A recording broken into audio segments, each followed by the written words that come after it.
Hello and welcome to the video where I'm going to go through the controls for Aavegotchi Battler. I've been working on this game for about 4 months now, and it's playable, but the UI doesn't really teach the player how to play very well yet. So this video is just to kind of explain the controls and how you actually play the game. So go ahead and start. This is kind of the main inventory screen that shows up in between battles. Over here you can buy new gotchis for your team. This is your list of gotchis that you already have. And this is your inventory.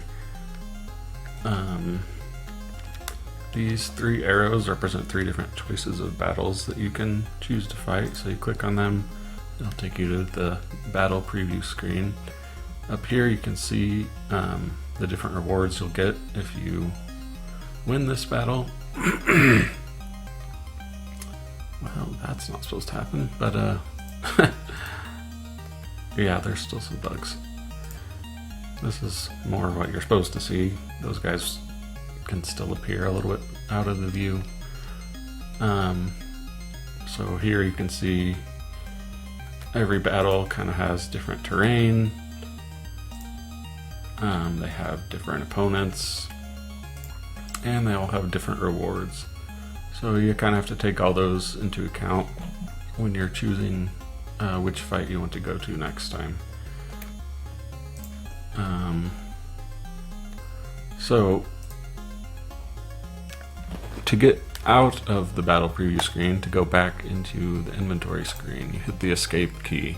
It's not really communicated anywhere yet, but hitting escape here will take you back to the inventory screen.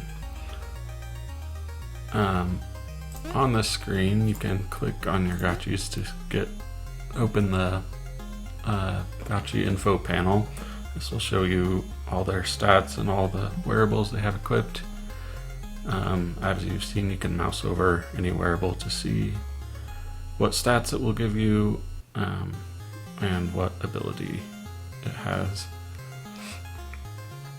To equip an item from your inventory onto a gotchi, you just drag it over here. To unequip, you just drag it off and drop it anywhere. It will unequip and go back into your inventory. So to buy a new gotchi, you just click on them and drag them over onto your list of gotchis, and then you'll see over here the money went down from 500 to 200 since each gotchi costs 300 to buy. Another thing you can do that is not communicated by the UI, if you right click on an item in your inventory, or even one that's equipped to a gotchi, it will sell the item. So I'm going to sell this right here by right clicking on it.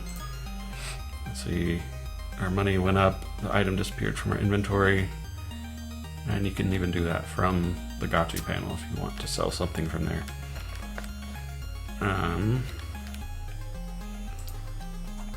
Let's see, what else? Let's reload this, and I'll just go through one battle to kind of give you an idea and also explain a little bit about the terrain. Let's see, so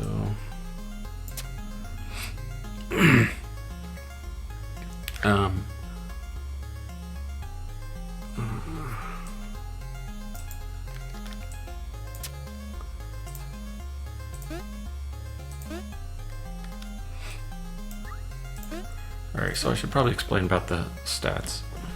So every gotchi has 4 primary stats, which are these 4 here: aggression, energy, spookiness, and brain. And each of these 4 primary stats don't directly affect battle, but they do affect your secondary stats. So next to every primary stat there's 2 secondary stats. When this primary stat goes higher, then this one will go higher, but this one will go lower. So for all of these, when energy goes higher, your gotchi can move faster, but its range damage will go down.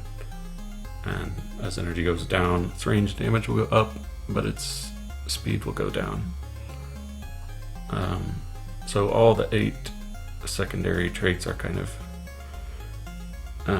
on a balance that way. As your primary trait goes up, one will go up and one will go down, and the same for when it goes down.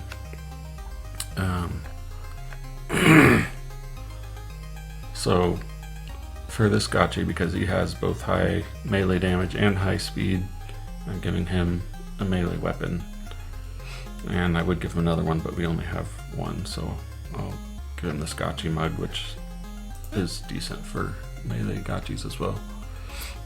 And I picked this guy to buy because he has high range damage, and we have a bunch of ranged wearables to equip, so I'll just go ahead and equip those.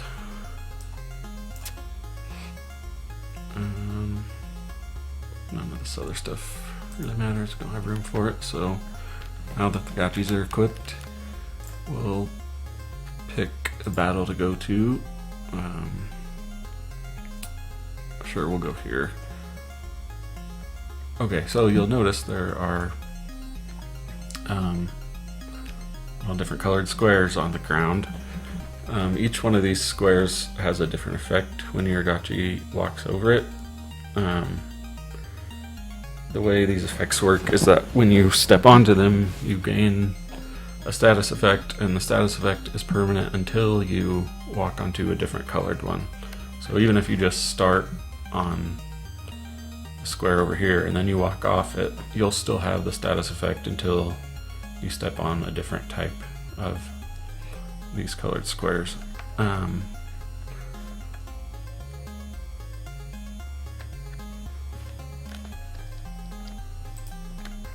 So we'll just start this battle here.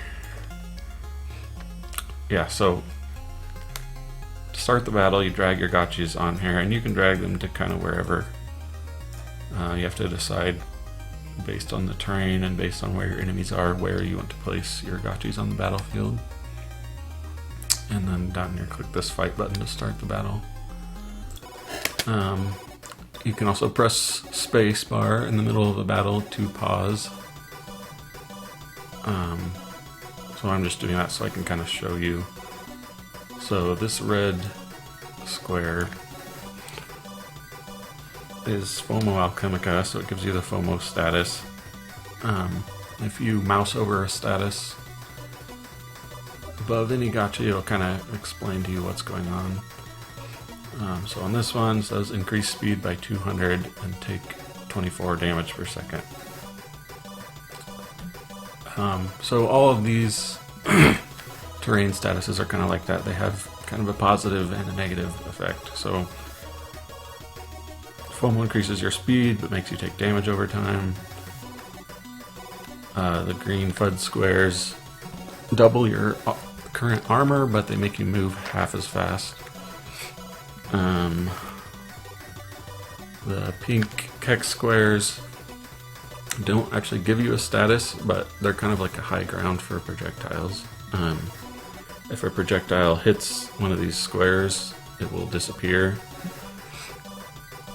unless it was fired from on top of a square. So if you're standing on here, you can fire projectiles to anybody that's on the map, but if you're standing over here and you're trying to hit somebody that's standing on a pink tile, your projectiles will get blocked as soon as they hit a tile.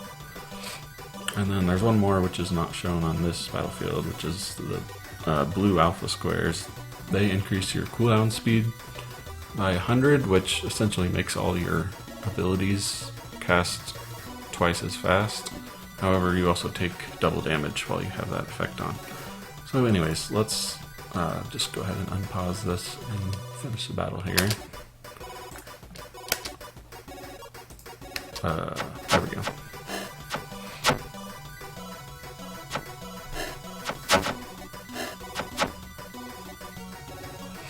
And we were able to win that. And so then the game continues, you get the rewards that were shown there, you can equip them, choose the next battle you want to fight, and then continue on. I think that's about everything you need to be able to get started playing. So I'm gonna cut this video off here. But first, I just want to let you know in the in the description is a link to where you can download the MVP for the game, and there will also be a link to the Discord for the game where you can go and ask questions or give any suggestions or feedback or ideas for the game. The game's still pretty early in development, so I'm definitely interested in hearing feedback and comments from people that have played it. So if you're interested, go over to the Discord and let me know what you think. Alright, that's it.